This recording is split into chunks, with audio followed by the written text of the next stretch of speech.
O'sh shahrida tashkil etilgan birinchi xalqaro turizm ko'rgazma yarmarkasi doirasida O'sh viloyatining diqqatga sazovor maskanlari bo'ylab sayohat uyushtirildi. Rossiya va Turkmanistondan kelgan mehmonlar O'zbekistondan Farg'ona, Namangan, Andijon viloyatlarining turizm boshqarmalari vakillari, turizm korxonalari rahbarlari, ommaviy axborot vositalari ijodkorlari, O'sh viloyatining turizm bo'yicha mutasaddilaridan iborat guruh Zangori adirlar oralab yo'lga chiqdik. Navkat tumani Qoraqo'y qishlog'idan tabiat o'zining tarovati yu go'zalligini ko'z-ko'z qila boshladi. Mahalliy mutaxassislar ayni shu joydan Qirg'izota milliy parki boshlanishini aytishdi.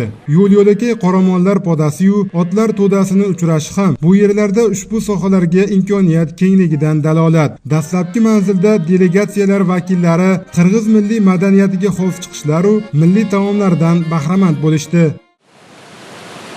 Qirg'izota milliy parkidagi eng so'lim joy bu shubhasiz bir necha kilometr uzunlikka cho'zilgan soyning ikki qirg'og'idir. Olay tog' tizmalaridan boshlangan ushbu soy O'zbekiston chegarasini ham kesib o'tadi.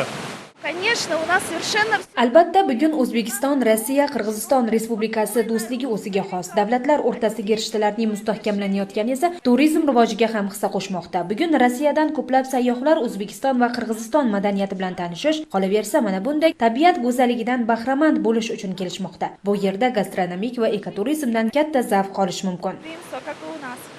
Va nihoyat transportda chiqish mumkin bo'lgan so'nggi manzilga yetib keldik. Hamma hayrati-yu quvonchini esdalikka muhrlash uchun suratga tushishni boshlab yubordi.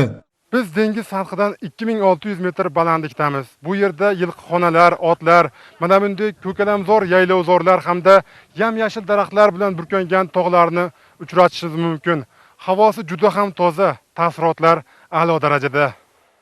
Mahalliy aholi vakillari tomonidan polvonlar musobaqalari, ko'pkari, qisqudi o'yinlari namoyish etildi. Mehmonlar ham mezbonlarga qo'shilib, o'z imkoniyatlarini sinab ko'rdilar. Delegatsiyalar vakillari O'sh viloyati bilan bog'liq olam taassurotlarini yurtdoshlari bilan o'rtoqlashishga kelishib oldilar.